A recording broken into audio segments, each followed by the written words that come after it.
சென்னைக்கு 40 கிலோமீட்டர் தொலைவில் இருக்கிறது திருவள்ளூர். திருவள்ளூருக்கு அருகாமையில் நெய்வேலி எனும் கிராமத்தில் அமைந்திருக்கிறது ஸ்ரீ ராகவேந்திர கிரந்தாலயா. கிரந்தம் என்றால் வடமொழியில் புத்தகம் என்று பொருள். ஸ்ரீ மத்வர் மற்றும் ஸ்ரீ ராகவேந்திரரின் கிரந்தங்களை அடிப்படையாக வைத்து உருவாக்கப்பட்டிருப்பதால் ஸ்ரீ ராகவேந்திர கிரந்தாலயா என பெயர் பெற்றுள்ளது.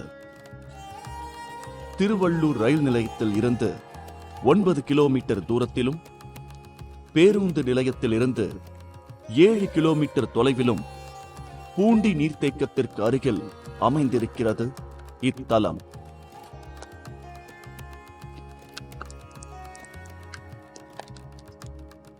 ஆயிரத்தி 595 ஆண்டு சிதம்பரம் அருகே இருக்கும் புவனகிரியில் திம்மண்ண பட்டா கோபிகாம்பா தம்பதியினருக்கு பிறந்த 3வது குழந்தையின் பெயர் வேங்கடநாதன்.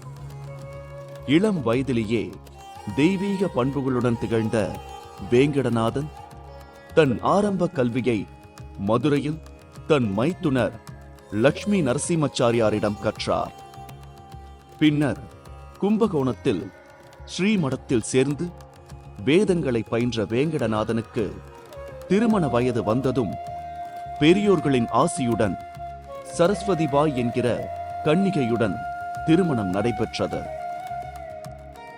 திருமணத்திற்கு பிறகு அத்தம்பதியினர் கும்பகோணத்திலேயே குடியேறினர்.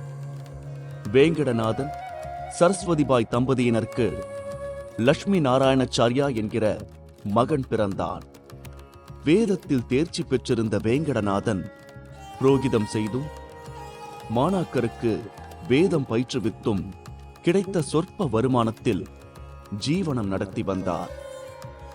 கொள்கை பிடிப்புடனும் நேர்மையுடனும் வாழ்ந்ததால் வறுமை அவரை வாட்டி வதைத்தது. தன் வறுமைக்கு நிவாரணம் தேடி தன் குரு சுதீந்திர தீர்த்தரிடம் சென்றார் வேங்கடநாதன். தன் அபிமான சீடனான வேங்கடநாதனை பார்த்ததும் அந்திம காலத்தில் இருந்த சுதீந்திர தீர்த்தருக்கு மட்டற்ற மகிழ்ச்சி. தனக்கு பிறகு வேங்கடநாதன் தான் மத்வ மடத்தின் மடாதிபதியாக பொறுப்பேற்க வேண்டும் என கட்டளையிட்டார் சுதீந்திர தீர்த்தர். இதை கேட்ட வேங்கடநாதனுக்கு அதிர்ச்சி. திருமணமாகி சந்ததியை வளர்த்துக் கொண்டு சம்சார பந்தத்தில் சிக்கி உழன்று கொண்டிருக்கும் தான் எப்படி துறவரம் பூண்டு மடாதிபதியாக ஆக முடியும் என அவர் குழப்பத்தில் ஆழ்ந்தார். அப்போது வேங்கடநாதனின் மகிமை பொருந்திய முந்தைய பிறவிகளை பற்றி சாட்சாத் இறைவி கலைவாணியே வேங்கடநாதனின் கனவில் தோன்றி எடுத்து ஏம்பினார். அதாவது தேவலோகத்தில் சங்கு கர்ணனாக இருந்து சாபம் ஒன்றின் காரணமாக கிருதயுகத்தில் அரக்கவேந்தன் இரண்ய கசுபுவின் புத்திரன் பிரகலாதனாக இப்பூவுலகில் அவதரித்து அதற்கடுத்த பிறவியில் துவாபர யுகத்தில் அதிதீவிர ஹரிபக்தனான ஸ்ரீ பாகலீக ராஜாவாக பிறந்து அதற்கடுத்த பிறவியில் கலியுகத்தில் வியாசராஜராக அவதரித்து அதன் தொடர்ச்சியாக தற்போதைய பிறவியில் வேங்கடநாதனாக பிறந்திருப்பதாக அன்னை கலைவாணியே வேங்கடநாதனின் கனவில் தோன்றி எடுத்து கூறினார்.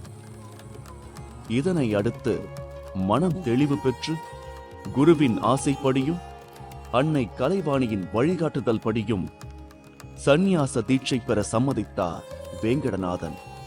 இதனை அடுத்து 1621 ஆண்டு பால்குண மாதம் சுக்லபட்சம் த்விதியை அன்று துறவரம் மேற்கொண்டு ஸ்ரீ ராகவேந்திர தீர்த்தர் என்ற திருநாமத்துடன் மத்வ மடத்தின் பீடாதிபதியாக பொறுப்பேற்றார் வேங்கடநாதன். பின்னர் தன் வாழ்நாள் முழுவதும் பல மகிமைகளை புரிந்த ஸ்ரீ ராகவேந்திர துங்கபத்ரா நதிக்கரையில் மந்த்ராலயம் எனும் வறண்ட பிரதேசத்தில் 1671 ஆண்டு ஜீவனுடன் பிருந்தாவன பிரவேசம் செய்தார். மந்த்ராலயத்தில் அமைந்திருக்கும் ஸ்ரீ ராகவேந்திர மடத்தை ஒத்தே ஸ்ரீ ராகவேந்திர கிரந்தாலயா அமைய பெற்றிருப்பதால் பிரதிரூப மந்த்ராலயம் என அழைக்கப்படுகிறது. ஜாய ராகவேந்திராய சத்ய தர்மரதாய பஜதாம் கல்பவ்ருக்ஷாய பிரமதாம் காமதேனவே.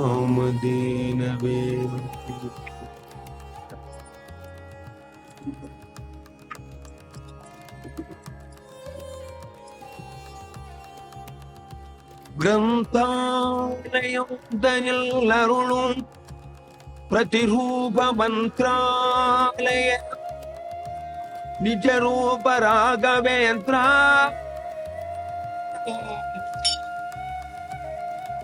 கிரந்தாலயம் தனில் அருளும் பிரதிரூப மந்திராலய நிஜரூப ராகவேந்திரா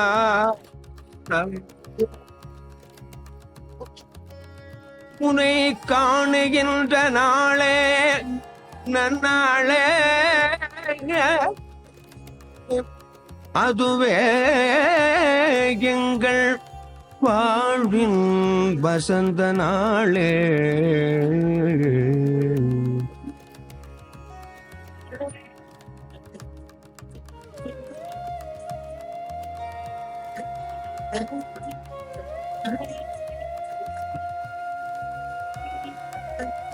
இந்த நாள் நல்ல நாள், இந்த நாள் நல்ல நாள், நாம் கிரந்தாலயம் வந்த நாள். இந்த நாள் நல்ல நாள், நாம் கிரந்தாலயம் வந்த நாள். கிரந்தாலயா என்னும் பிரதிரூப மந்திராலயம் வந்த நாள். கிரந்தாலயா என்னும் பிரதிரூப மந்திராலயம் வந்த நாள். அந்த நாள் நல்ல நாள், நம் வாழ்வில் வசந்த நாள். நாள் நல்ல நாள், நம் வாழ்வில் வசந்த நாள்.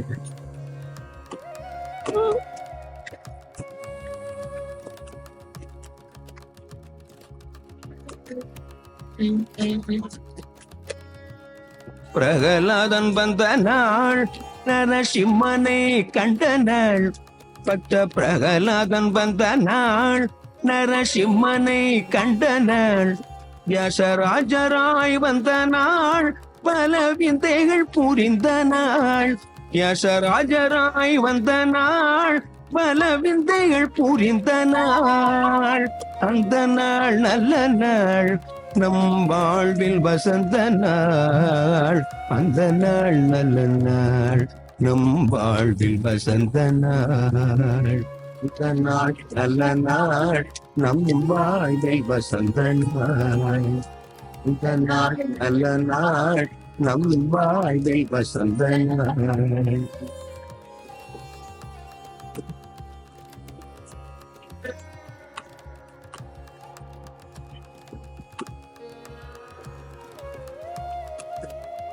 வேங்கடவன் அருளால் வேங்கடநாதனாய் வந்த நாள். வேங்கடவன் அருளால் வேங்கடநாதனாய் வந்த நாள். திம்மன்னர் மகனாய் புவனகிரியில் பிறந்த நாள். திம்மன்னர் மகனாய் புவனகிரியில் பிறந்த நாள். அந்த நாள் நல்ல நாள், நம் வாழ்வில் வசந்த நாள். அந்த நாள் நல்ல நாள், நம் வாழ்வில் வசந்த நாள். அந்த நாள் நல்ல நாள், நம் வாழ்வில் வசந்த நாள்.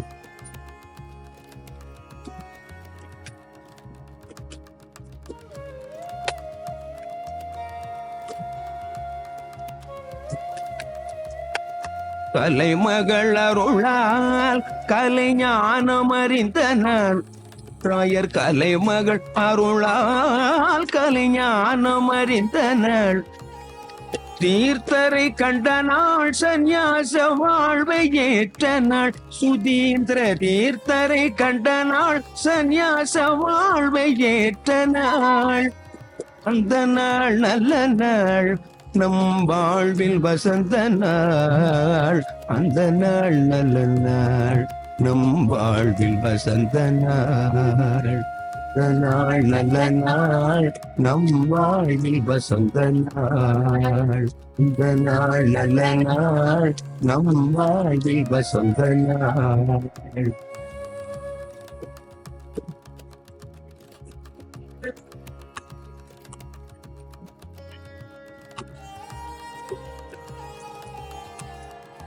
ராகவேந்திர தீர்த்தர் என்னும் நாமம் தரித்த நாள், குரு ராகவேந்திர தீர்த்தர் என்னும் திருநாமம் தரித்த நாள்.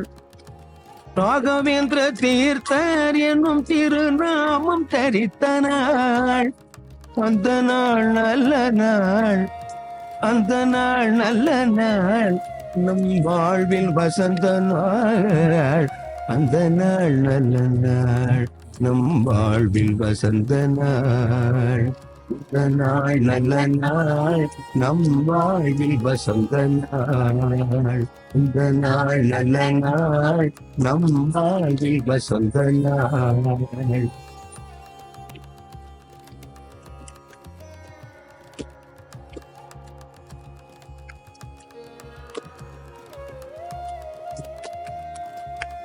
பஞ்சமுகி வந்த நாள், குருராயர் பஞ்சமுகி வந்த நாள். பஞ்சமுக அனுமனை கண்ட நாள், பஞ்சமுகி வந்த நாள். பஞ்சமுக அனுமனை கண்ட நாள். மாஞ்சாலி அருளால் ராயர் மந்திராலயம் வந்த நாள், அந்த நாள் நல்ல நாள். நம் வாழ்வில் வசந்த நாள், இந்த நாள் நல்ல நாள். நம் வாழ்வில் வசந்த நாள், இந்த நாள் நல்ல நாள். நம் வாழ்வில் வசந்த நாள், இந்த நாள் நல்ல நாள். நம் வாழ்வில் வசந்த நாள்.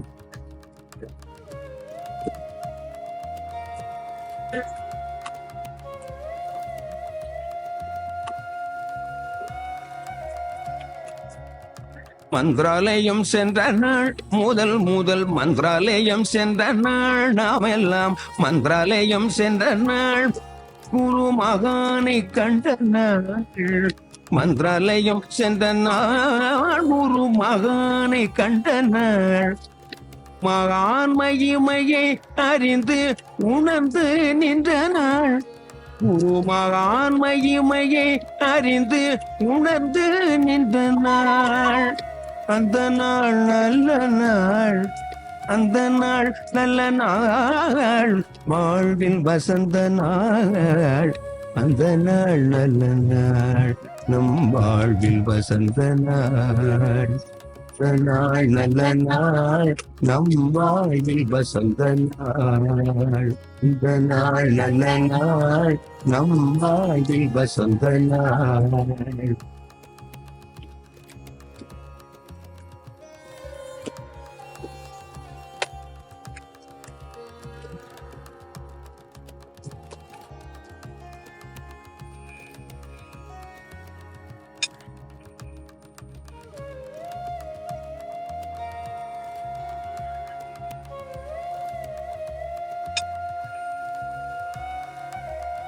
மாஞ்சாலம் எனப்படும் மந்த்ராலய சேத்திரத்தில் ஸ்ரீ ராகவேந்திரரை வழிபடுவதற்கு முன் மாஞ்சாலி அம்மனை வழிபட்டு செல்ல வேண்டும் என்பது ஐதீகம். அதே வகையில் இந்த கிரந்தாலயத்திலும் நுழைவு வாயிலிலேயே மாஞ்சாலை அம்மனுக்கு தனி சன்னதி அமைந்துள்ளது.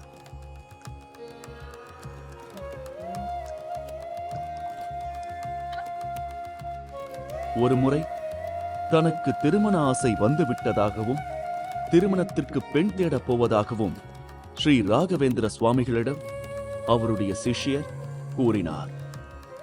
இதையடுத்து தன் கையால் ஒரு பிடி புனித மண்ணை எடுத்து அவனிடம் கொடுத்து ஆசி செய்து வழியனுப்பி வைத்திருக்கிறார் மகான் ஸ்ரீ ராகவேந்திரர். அவரும் தனக்கேற்ற வாழ்க்கை துணையை தேடி நடைப்பயணம் மேற்கொண்டார். அப்போது நீண்ட நடைப்பயணத்தால் சோர்வற்ற அந்த சிஷ்யன் இரவில் ஒரு வீட்டின் திண்ணையில் இளைப்பாறினார். அந்த வீட்டில் வசித்த மக்கள் ஒரு விதமான அச்சத்துடன் காணப்பட்டதை உணர்ந்தார் அந்த சிஷ்யன். இது குறித்து விசாரித்த போது அவ்வீட்டில் சில நிமிடங்களுக்கு முன் குழந்தை பிறந்ததையும் அக்குடும்பத்தில் அதற்கு முன் பிறந்த அனைத்து குழந்தைகளையும் ராட்சசன் கவர்ந்து சென்றதையும் புதிதாக பிறந்த குழந்தையையும் தூக்கிச் செல்ல ராட்சசன் வந்துவிடுவான் என்பதையும் ஸ்ரீ ராகவேந்திரரின் சிஷ்யன் அறிந்து கொண்டார். அவர்கள் அஞ்சியதைப் போலவே சில நிமிடங்களில் அரக்கத்தனமான சிரிப்புடன் பிரம்ம ராட்சசன் தோன்றினார். குழந்தையை நெருங்க அவன் முற்பட்ட போது அதனை நெருங்க முடியாமல் ஏதோ ஒரு தெய்வீக சக்தி தடுப்பதை உணர்ந்தான் ராட்சசன். தன்னை தடுக்கும் அந்த சக்தி எது என விசாரித்த போது ஸ்ரீ ராகவேந்திரர் தன் சிஷ்யனுக்கு வழித்துணையாக கொடுத்தனுப்பிய புனித மண்தான் தன்னை தடுப்பதாக புரிந்து கொண்டான் அந்த கொடூர ராட்சசன். இதையடுத்து அந்த சிஷ்யனிடம் பொன்னும் பொருளும் தருவதாகவும் தன்னை அந்த குழந்தையை தூக்கிச் செல்ல அனுமதிக்கும்படியும் மன்றாடினான் அந்த அரக்கன். இதையடுத்து அந்த மகிமை வாய்ந்த மிருத்திகையை கொண்டு அந்த ராட்சசனை எரித்து சாம்பலாக்கினார் ஸ்ரீ ராகவேந்திரரின் சிஷ்யர். அக்குடும்பத்து வாரிசு ராட்சசனின் பிடியில் இருந்து தப்பியதை எண்ணி அவ்வீட்டினர் மகிழ்ந்தனர். ஸ்ரீ ராகவேந்திரர் தனது ஜீவித காலத்தில் பல மகத்துவங்கள் கொண்ட ஸ்ரீ மூலராமர், ஸ்ரீ திக்விஜயராமர், ஸ்ரீ ஜெயராமரை பூஜித்து வந்தார். அவற்றை அவரது வழிவந்த பீடாதிபதிகள் பூஜித்து வருகின்றனர் என்றாலும் ஸ்ரீ ராகவேந்திரரும் அனுதினமும் மந்திராலயத்தில் அதிகாலையில் பூஜித்து வருவதாக ஐதீகம். அவ்வகையில் ஸ்ரீ ராகவேந்திர கிரந்தாலயாவில் மகான் ஸ்ரீ ராகவேந்திரரின் கர்ப்ப கிரகத்தில் 3 ராமர்களுக்கும் விசேஷ சன்னதி இருப்பது சிறப்பு வாய்ந்ததாகும். இந்த 3 ராமர்களுக்கு கீழே உள்ள ஸ்ரீ ஹனுமன் விக்கிரகம் ஸ்ரீ ராமபிரான் அமர்ந்த கல்லில் ஸ்ரீ ராகவேந்திர மூல பிருந்தாவனம் உருவான பகுதியிலிருந்து எடுத்து வரப்பட்ட கல்லில் வடிவமைக்கப்பட்டுள்ளதால் அந்த அனுகிரக சக்தி கொண்டு நமக்கு அருள் பாவித்துக் கொண்டிருக்கிறார். ஸ்ரீ ராகவேந்திர சுவாமிகளின் முந்தைய அவதாரமான ஸ்ரீ வியாசராஜர் தேசமெங்கும் பயணித்து 732 ஆஞ்சநேய விக்கிரகங்களை நிர்மாணித்து பூஜித்தார். அவற்றில் ஒன்று ஸ்ரீ ராகவேந்திர கிரந்தாலயாவில் ஸ்ரீ ராகவேந்திர பிருந்தாவனத்திற்கு மேலாக அழகிய கல்லாலான பிரபையுடன் எழுந்தருளியிருப்பது அமோகமான பலன்களை தரவல்லதாகும்.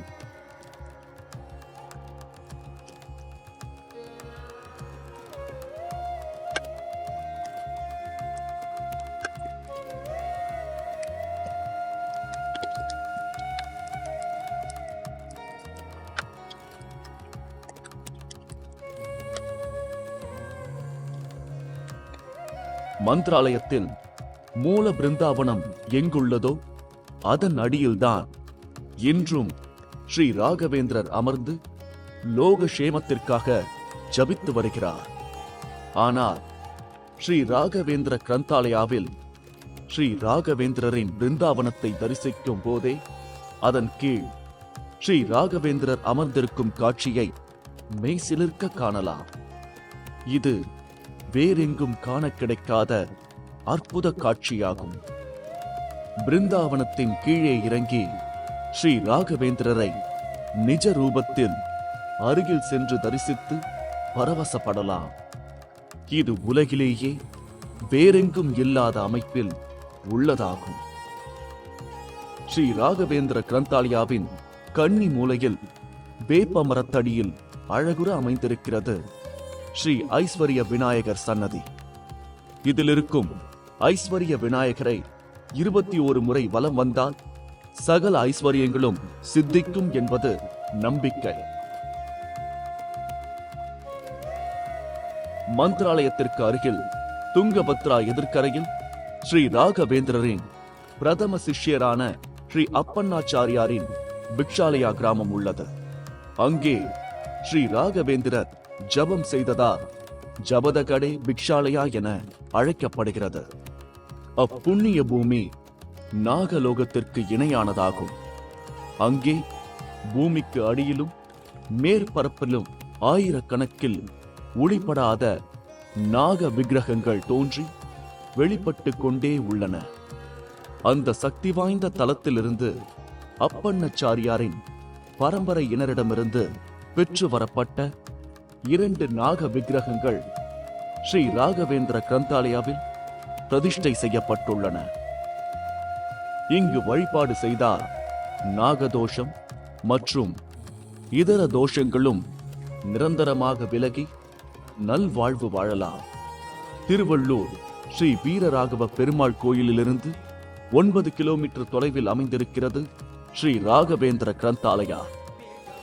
பெருமாளை தரிசிக்க வருகை தரும் பக்தர்கள் ஸ்ரீ ராகவேந்திர கிரந்தாலயாவுக்கு சென்று மனமுருக பிரார்த்தனை செய்தார் மந்திராலய மகான் ஸ்ரீ ராகவேந்திரரின் அருளால் எல்லா வளங்களும் பெற்று சீரும் சிறப்போடும் வாழலாம். அருள் புரியும் அதிரூப மந்திராலயம்.